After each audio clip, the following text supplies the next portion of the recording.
Продолжуваме со емисијата, како што најавивме, на линија треба да го имаме господинот Бесим Небију, политички аналитичар. Небију го вклучуваме директно од Словачка. Не успеавме да се најдеме некако во Скопје за да поразговараме во живо, но може и вака. Чисто прво за гледачите, техничкиот аспект, вие би требало да не слушате, ние ве гледаме и ве слушаме. Како е врската? Добар ден, Сеат. Благодарам за поканата. Се надевам се слушаме добро. Да, супер, одлично е се. Да почнеме од оно што е најактуелно и најново. Се разбира лидерската средба вчера помеѓу премиерот Ковачевски и лидерот на ВМРО ДПМН Христијан Мицкоски. После оваа средба евидентно е дека нема конкретен договор, но има различни перцепции за тоа како поминала. Едни велат дека има некакво приближување на ставовите или барем се разговара подиректно и поконкретно за уставните измени, други велат дека не е договорено ништо, зависи како гледаме, на тоа ќе ни кажете како гледате и вие. Оно што кажа се предлозите, премиерот Ковачевски кажа дека понудил широка влада да се направат уставни измени, потоа да се оди на избори. Лидерот на опозицијата исто така широка влада, но без ДУИ, а уставните измени да важат откако Македонија ќе стане членка или пред да стане членка на Европската Унија. Еве како еден вовед, како гледате на лидерската и исходот од лидерската? Па мислам дека кажавте и вие сега да различни перцепции може да се толкува на различен начин. Еве јас како гледам на ова. Значи, постои придвижување на работите, во смисол дека за ВМРО ДПМН станува јасно дека прашањето на уставните промени е контингентно прашање, односно прашање поврзано со власта, односно со учеството во владата. Тие работи ги поврзува, односно ги става во некоја комбинација. Сега прашањето е дали ќе бидат дојдени на дневен ред од кого, откако ВМРО ДПМН би дошле на власт како резултат на парламентарни избори, во кои што рачуна и очекува дека ќе преовладе, односно ќе биде во позиција да формира влада, или тоа ќе го направи сега. Меѓутоа, тие работи се очигледно поврзани. Тоа што ми остави впечаток е начинот на кој што, условно да кажеме, изигра вчера ДУИ со понудата да фактички прифаќањето на понудата на ВМРО ДПМН. Да, тоа е посебен, тоа го оставив како посебно прашање, да, продолжете, но тоа е навистина еден од најголемите изненадувања вчера. И мислам дека тоа е всушност главната вест вчера, бидејќи на известен начин имам чувство дека ги најде неподготвено ВМРО ДПМН еден таков потез на ДУИ и мислам дека фактички ги отвори овие карти на маса вака како што ги разговараме сега. Така да и првичниот коментар дека стана многу јасно дека ВМРО гласањето на уставот исклучиво го поврзува со гледањето себе на власт. Не со толку многу со евроинтеграциите, односно со придвижувањето или со евентуални ситуации во кои што би земјата одела напред или назад, би заостанувала или не 1, 2, 3, 4 години. Тоа е веќе друго прашање, сакам да влегувам во прашањето дали е тоа реално, дали тие закани дека негласањето на уставот би стварно донеле до 5 годишно застанување и што тоа би значело. Меѓутоа се задржувам на овој момент дека на целото прашање на уставот и доаѓањето на власт некако се едно исто прашање за опозицијата. Да, во поглед на еве да ги скоментираме понудите, да речеме, на Мицкоски кој ги дал. Едното од нив е уставните измени. Првото е влада без ДУИ, нели, тоа ќе го зборуваме. Друго е уставните измени да важат од влегувањето или пред влегувањето на Македонија во Европската Унија, значи сега да се изгласаат, но да не важат веднаш, дали е тоа можно. И второ, тие гаранции кои треба Македонија да ги добие од Европската Унија, тој вели дека ќе разговара дека може да разговара со неколку европски премиери кои би го отвориле ова прашање директно во Европската Унија. Значи, ќе почнем од последното. Мислам дека станува јасна стратегијата на Мицковски. Он мисли дека во моментот кога ќе биде спремен да го гласа Уставот, односно промената на Уставот, што би било нели во најпосакувана форма од кога ќе биде на власт, он ќе мора да ретерира од оваа позиција или да ни каже, слушајте, нема да имаме евроинтеграција, бидејќи не постои можност да се направи нова преговарачка рамка. Значи, неговата стратегија се базира на тоа дека од одредени пријателски на неговата партија пријателски, што значи десни влади кои што седат во Европскиот совет, една од нив е веројатно унгарската влада, меѓутоа им постојат и неколку други кои што би му помогнале, би добил гаранција писмена која што нема никаква обврзувачка исто така форма, дека Европската Унија го почитува идентитетот на македонците и македонскиот јазик, што они и сега го прават. Меѓутоа тоа ќе му користи на Мицковски да каже дека добил одредени концесии и да ретерира од ова што го прави денес. Значи, релативно транспарентно се води ова линија. Нормално Мицковски ќе треба на своите гласачи да им објасни дека добил нешто. Тоа е она што ќе го добие. Тоа е различното од денес, дека одредени членови на Европскиот совет или индивидуално или ќе ги убедат целиот Европски совет да изгласа некаква декларација, која што нема никаква правна, законска и друга форма, меѓутоа ќе биде доволен аргумент, убедителен за сопственото гласачко тело да каже еве ова го направивме, заради ова го кочевме протестот 2 години да добиеме ваква изјава. Ова е, значи, едниот момент. Да, ајде само едно подпрашање за овој момент, па ќе продолжиме на она што кога да важат уставните измени, но каде ни е нас тука е интересен ставот на Мицковски, но во исто време и партијата ГЕРБ, да речеме, на Бојко Борисов е членка на ИПП, на Европските народни партии, на групацијата на Европски народни партии.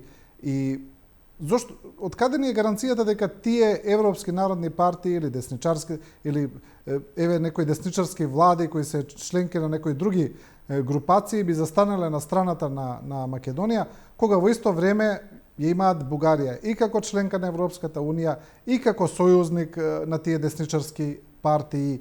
Значи, зошто би се решиле така директно да застанат на страната на Македонија во случајов, кога знаеме дека тоа се политика, интереси тие соработуваат меѓу себе исто така подеднакво како што соработуваат и со Македонија, соработуваат и со Бугарија, но тие се со Бугарија заедно во Европскиот парламент, заедно делуваат.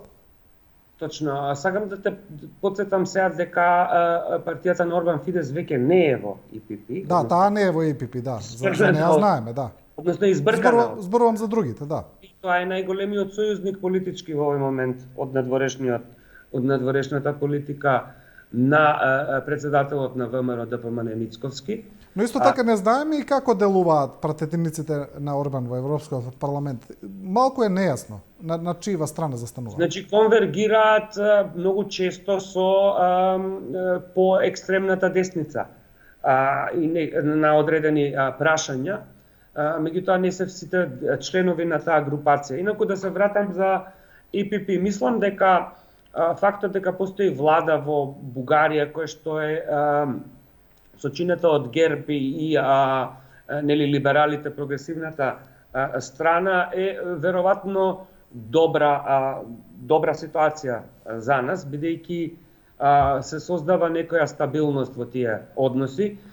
Мислам дека ГЕРБ не е најекстремниот, иако нели целиот проблем со преговорите почна во време на мандатот на Борисов и беше поттикнат од Борисов. Мислам дека некако Борисов во меѓувреме го модерираше својот став и има релативно рационални позиции кога е во прашање Македонија и мислам дека е кооперативна во тој дел. Мислам дека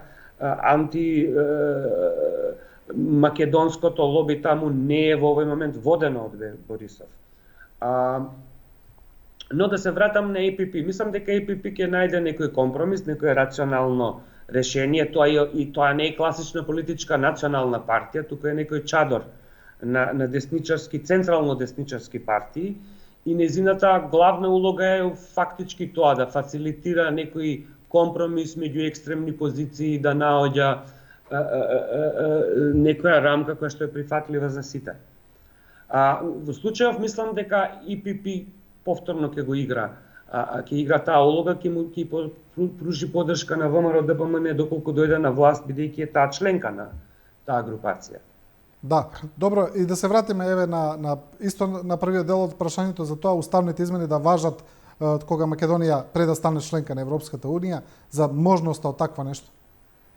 Па мислам дека тоа јасно не би било задоволителен критериум за почнување на предпристапните преговори. Не би го задоволил критериумот поставен од рамката и би било нецелисходно. Меѓутоа, чисто да го коментирам тоа како предлог, меѓутоа предлогот е некое придвижување кон решение. Може и така динамички да го гледаме ова, значи тоа е еден контар предлог кој што се приближува кон позицијата околу гласање, нешто што е релативно ефемерно. Значи, во преамбулата ќе се додадат 2-3 етнички заедници, меѓу кои едната е Бугарија на листа од 10. Значи, како такво прашањето не е ни субстанцијално битно, очигледно политичкиот бекграунд и тежината на моментот е многу побитен од тоа дали ќе влезе денеска и утре. Уставната промена ќе предизвика нула промени во животите на било кој граѓанин на Македонија. Така да, дали ќе влезе денеска, утре или после 20 години е тотално ирелевантно, меѓутоа очигледно нема да го задоволи критериумот поради кој што е побаран тој политички акт. Да, и да се вратиме на ставот на Дуи, како што и вие самиот да кажавте, веста од вчерашната лидерска средба излезе дека е ставот на Дуи која не учествуваше на таа лидерска средба, навистина потек кој ги изненади сите.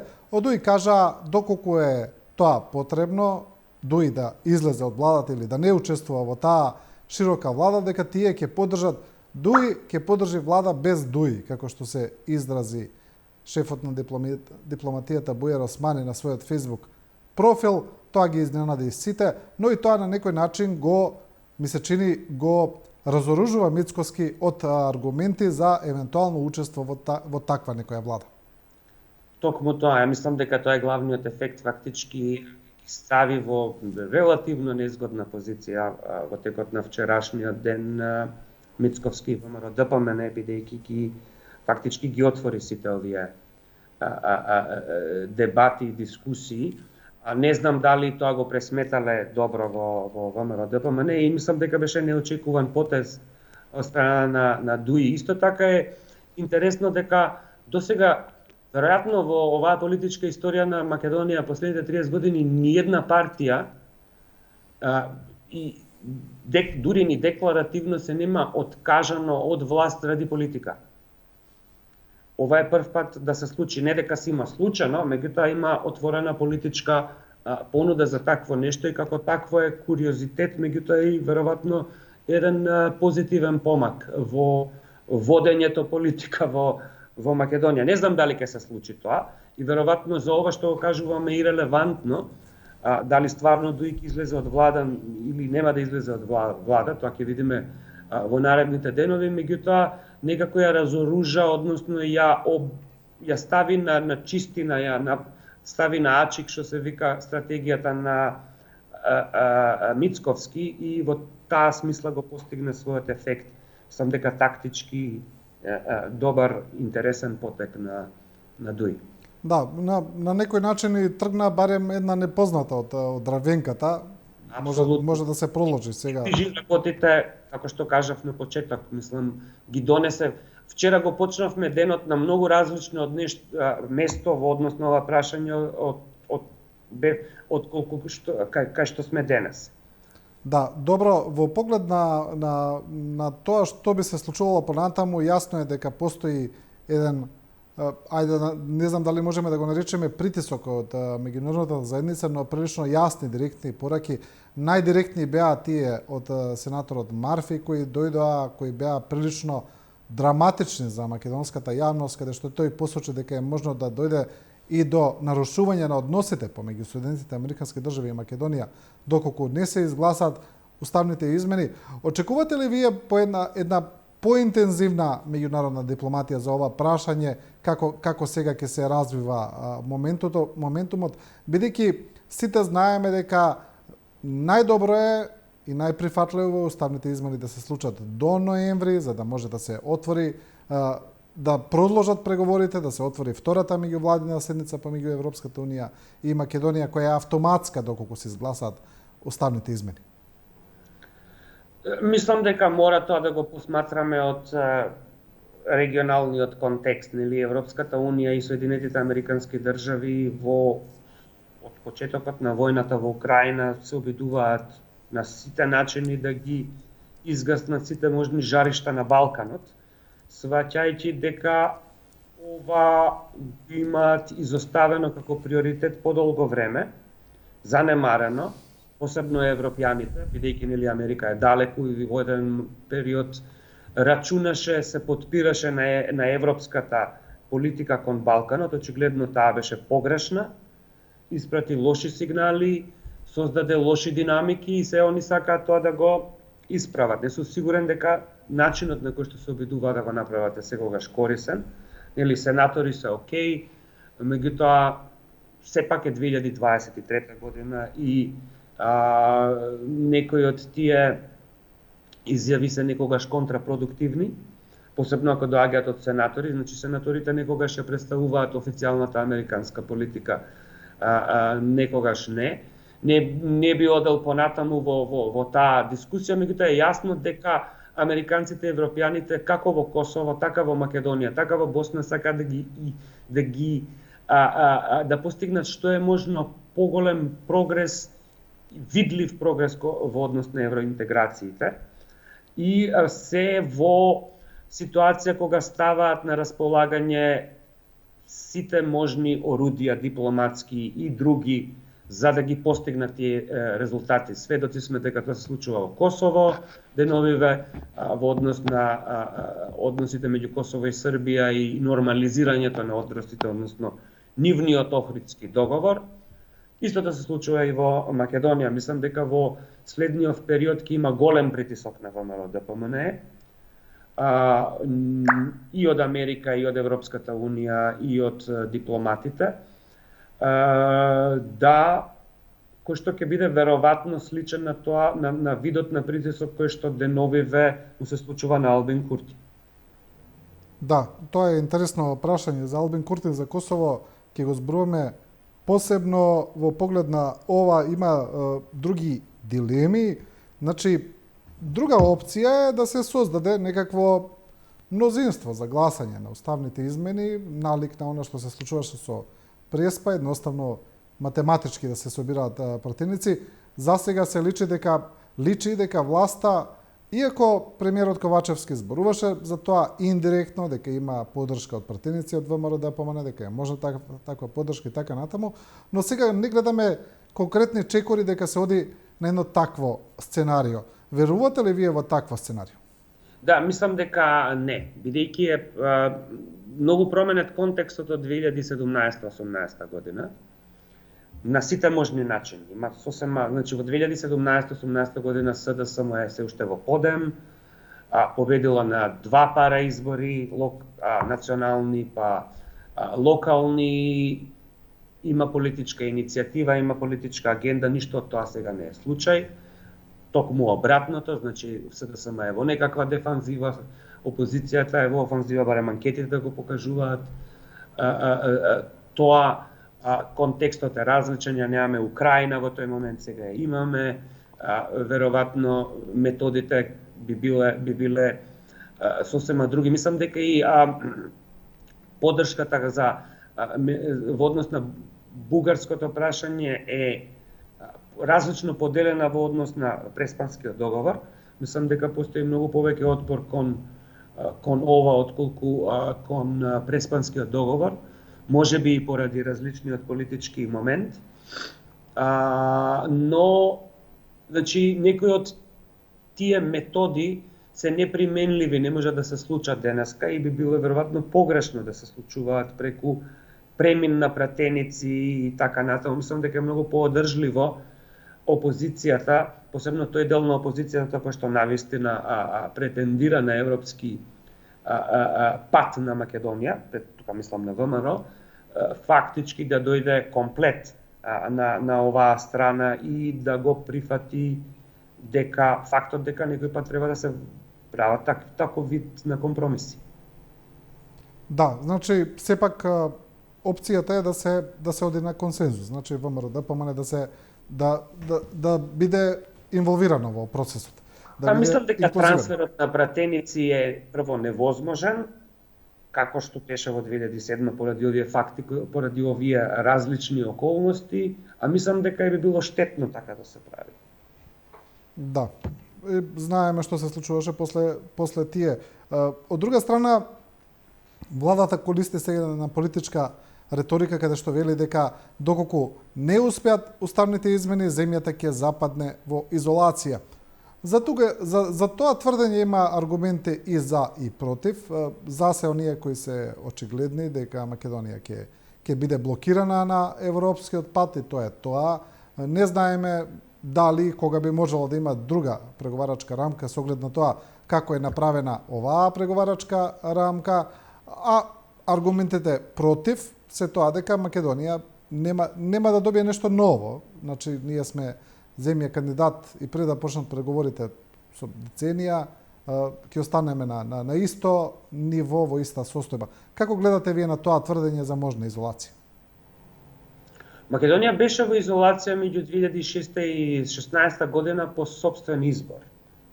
Односно, не сакаше констелацијата на власт, не сакаше да се придвижи во однос на евроинтеграциите поради ставот на Грција. Дали може повторно да се случи? Секако дека може. Тоа е повторно работа на собствен избор. Значи, изолацијата не доаѓаше од Европската унија, туку доаѓаше од фактот дека постоеше вето и тоа вето не се работеше на тргнување на тоа вето. Сега во тој сегмент е иста, слична ситуацијата. Дали може, да се случи ВМРО да дојде на власт да ја повтори таа епизода? Веројатно би можело. Ако е тоа прашањето, дали постои придвижување во Брисел во однос на интеграцијата на Западен Балкан, постојно на декларативно ниво, да бидеме реални. Значи, ова се декларации. Немаме видено конкретен апетит за зголемување на темпото и на обемот на евроинтеграција на Западниот Балкан надвор од изјавите на политичарите. Така да не треба да ја залажуваме јавноста. Тоа се сепак се уште на ниво на декларации. Ниедна од 6 земји на Западен Балкан се нема реално придвижено повеќе од што беше претходно како резултат на оваа реторика. Бидејќи имаме горко искуство со Европската унија, што трае 2 децении, треба да се навикнеме да не веруваме на изјави. Така да, дали сега ќе значи пропуштање на историска шанса, се сигурен дека историската шанса постои.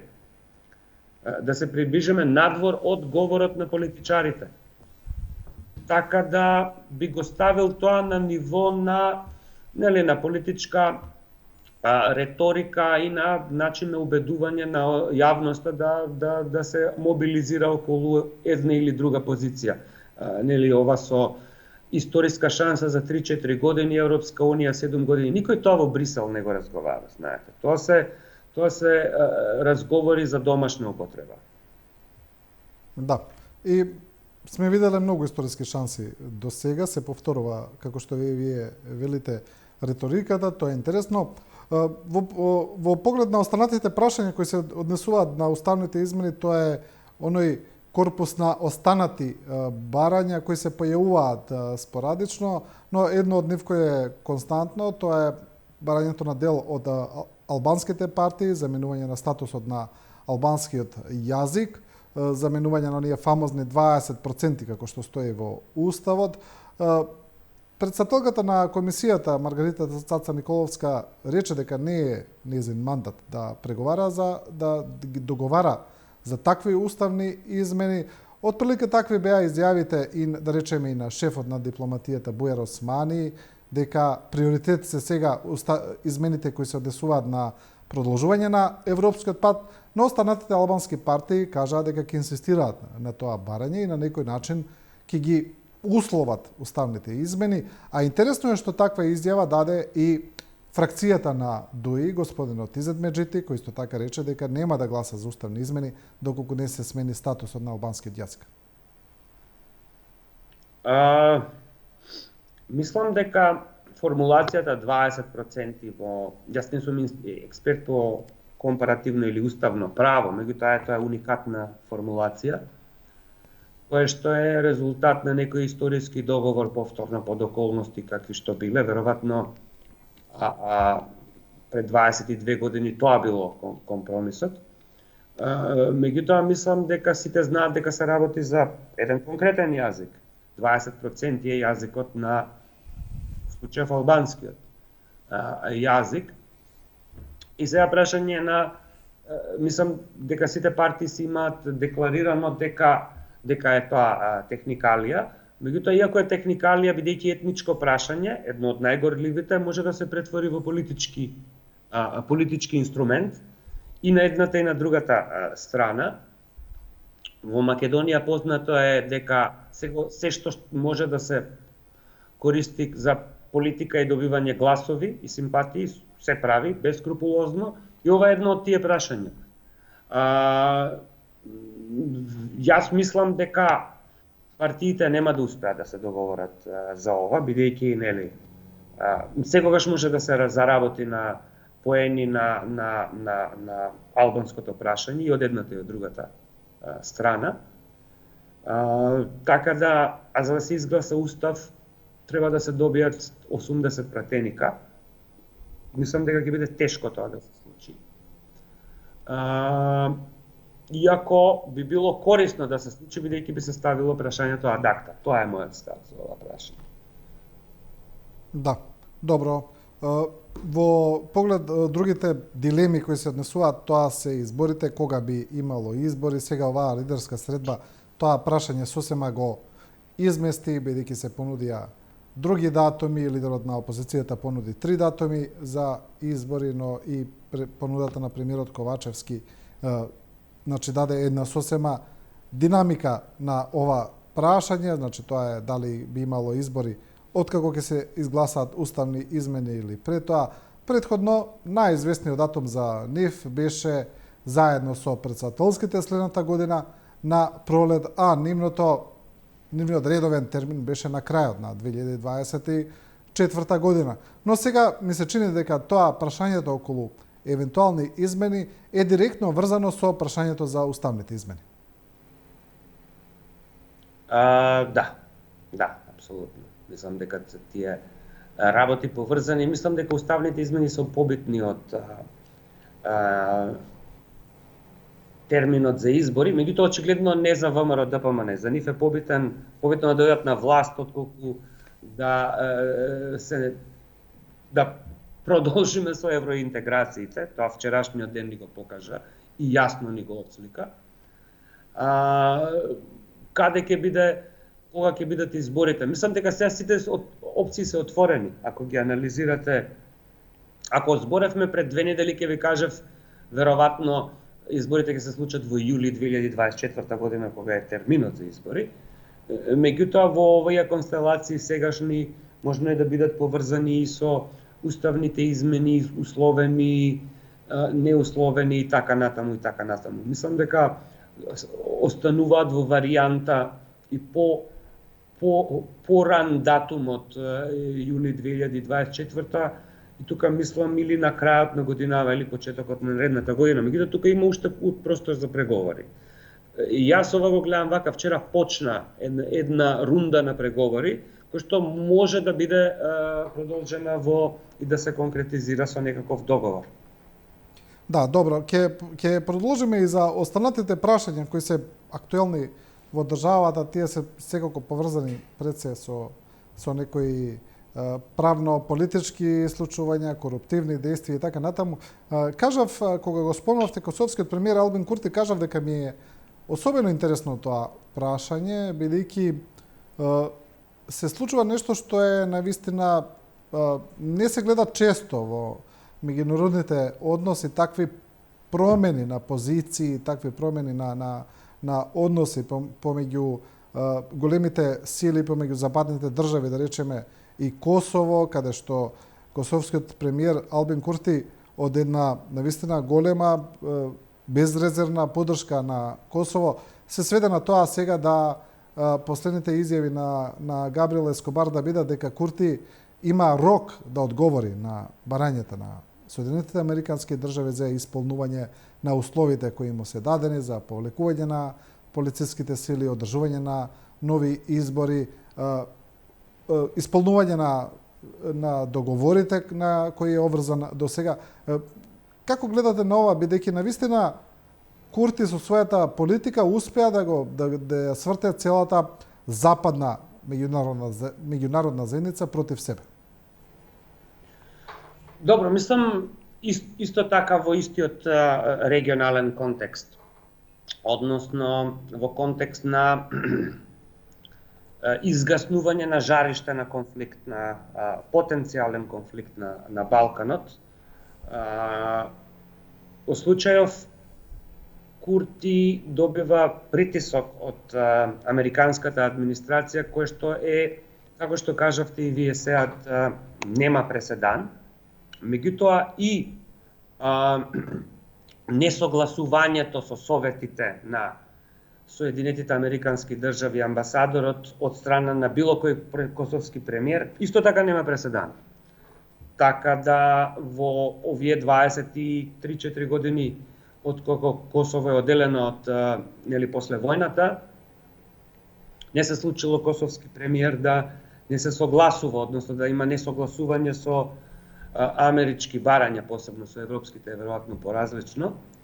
Така да тука имаме една таква нова ситуација, веројатно Албин Курти е нетипичен премиер во смисол на тоа дека не ги влече истите опашки како што е случај со сите други балкански политичари и негови претходници, значи нема коруптивни афери, доаѓа на некоја релативно популистичка, меѓутоа антикорупционна платформа, со други зборови нема каде да го фатат, за разлика од неговите претходници, ниту има коруптивни афери, ниту има досие кое што упатува на воени злосторства, како исто тоа е случај со некои други политичари на Балканот, така да он настапува од позиција кај што мисли дека автономно може да креира, создава политика. Неговата проценка е веројатно дека во моментот статус квото поиќе одговара на Србија, односно дека настојувајќи да ја одделат од Русија и да Западот се обидува од Србија да направи гравитационна сила на Балканот, што она не го исполнува во однос на Косово и веројатно со тој некој активен однос ги нервира меѓународните фактори, кои што се разбира ги користат сите инструменти кои што им се располагани. Исто така, веројатно е полесно да се направи притисок од гледна точка на американците на Косово отколку на Србија, односно на Вучич.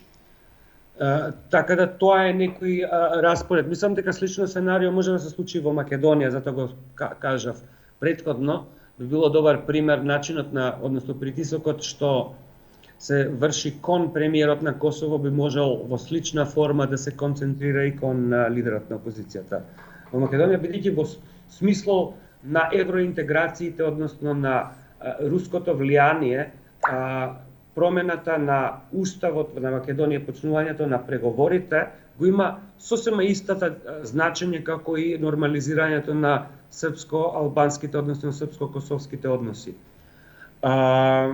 И нормализирањето на политичката ситуација во Босна. Тие се три жаришта кои што користат постојат на Балканот и од гледна точка на странците, нели, и каде што се концентрирани дипломатските напори на Западот, во кој што Америка овој пат има, како што гледаме, доста истакната улога.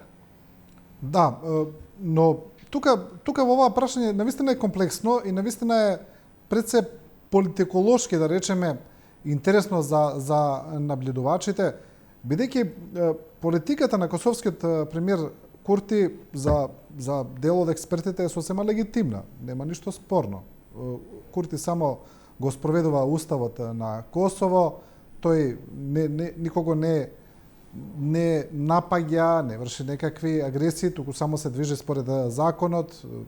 Нели србите претходно одбија да учествуваат на изборите во Северно Косово, таму се избрани градоначалници со гласовите на оние кои излегле на избори и Курти сега само сака тие градоначалници да си владеат.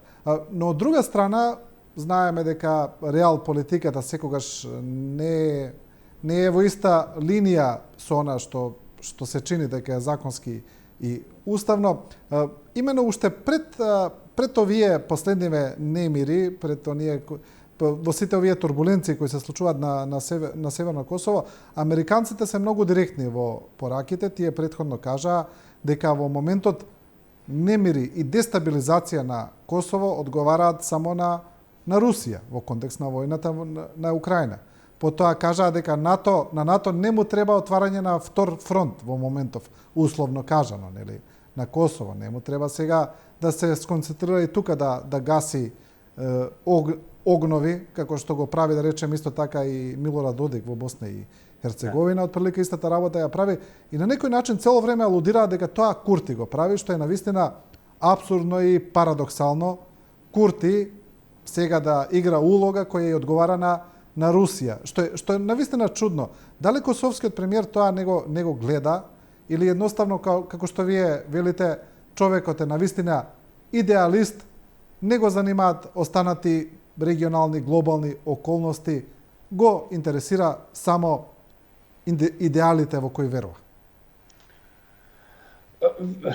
Сега тоа е тешко да се одговори на тоа каков е по карактер, меѓутоа вие убаво ги отсликавте главните црти на таа рамка. Значи,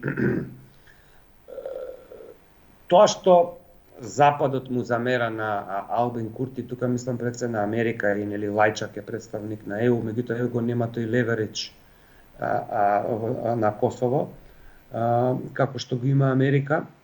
Косово има веројатно едно од најпроамериканските јавности, веројатно само Полска, Чешка и Косово од европските земји имаат проамерикански став од над 80% или така нешто. Мислам, кога гледав последен пат, тие се трите најпроамерикански земји во Европа.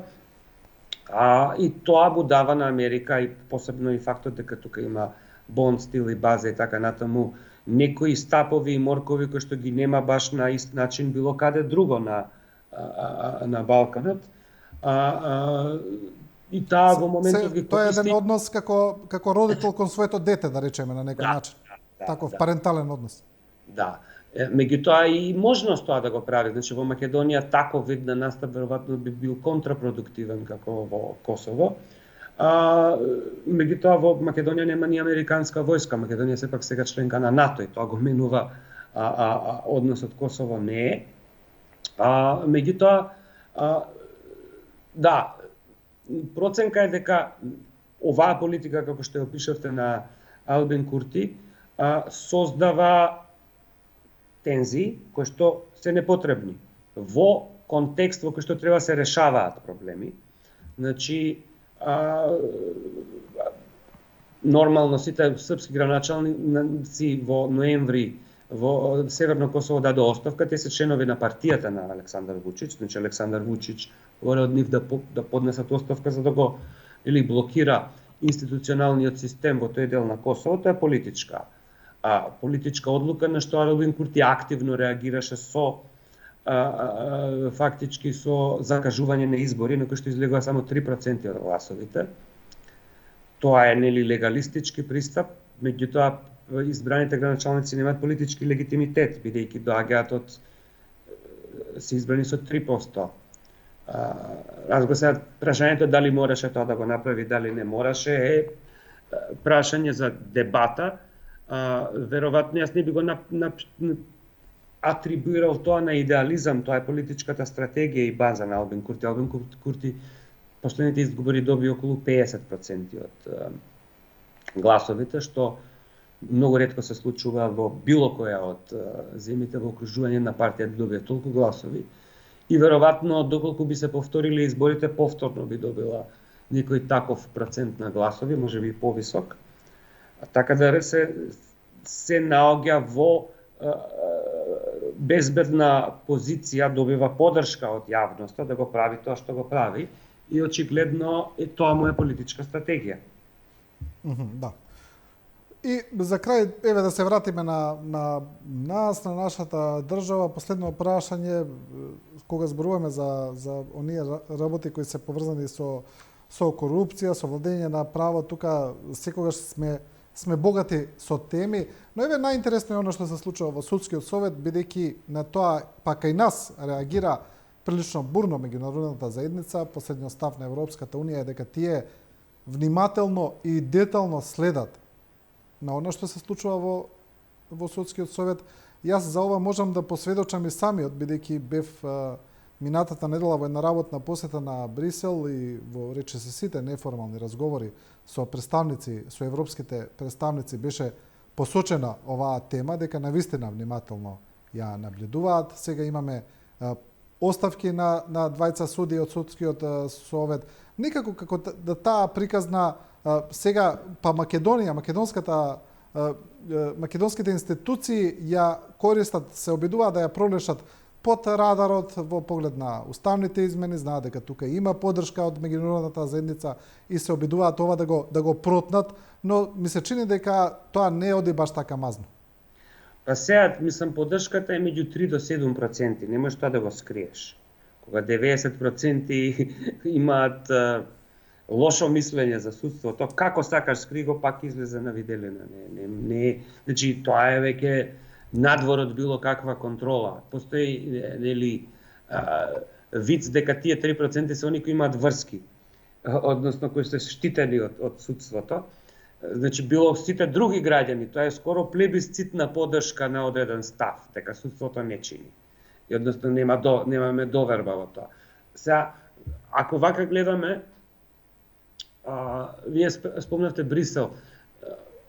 Белгија 2 години немаше власт, меѓутоа влада, не можеше да формира влада, тоа е некаде почетокот на 2009-10 година, скоро 24 месеци. Меѓутоа функционираше и економијата, функционираше и системот, функционираа законите и така натаму. Дури оствари повисок економски раст од кога има влада. Без судство не функционира системот. Многу е побитно да имате стабилно судство отколку да имате добра влада. Тоа ми е поентата. Ако имате судство како што имате сега во Македонија, кое што е личи на циркус, седниците со судскиот совет и така натаму, тоа е реалити шоу. Тоа никаде го нема. И ако имате таква ниска доверба на јавноста, очигледно е дека ништо не ви функционира. Во таква земја никој нема да инвестира. Зошто би инвестирале пари и отвориле бизнис каде што не сте сигурни дека судијата ќе суди по право? Зошто би го направиле тоа? Кога има други земји каде што може тоа да го направите и да имате поголема правна сигурност. Значи без таа правна сигурност Македонија никаде нема да стигне, нема да стигне ни на европските институции. Сега, они тоа веројатно го кажуваат веќе 20-30 години, меѓутоа додека не стигнеме на дното, нам ни е тешко на балканците да почнеме да сваќаме дека сме стигнале на дното. И тука баш таква ситуација сме. Сме стигнати на некое дно кое што веројатно нема каде полошо да биде. Да. Добро, еве, со овој заклучок ќе го завршиме ова гостување. Подобро ќе беше да завршевме со нешто позитивно, но за жал тоа е реалноста. Господине Небију, ви благодарам на овој разговор. Благодарам Сеат за поканата и поздрав до вашите гледачи. Се гледаме. Да, поздрав и ви благодарам и на вас, почитувани гледачи, за довербата, за вниманието, што го следевте Студио 10. Останете со програмата на телевизија 24 набргу, ќе ги видите најновите вести.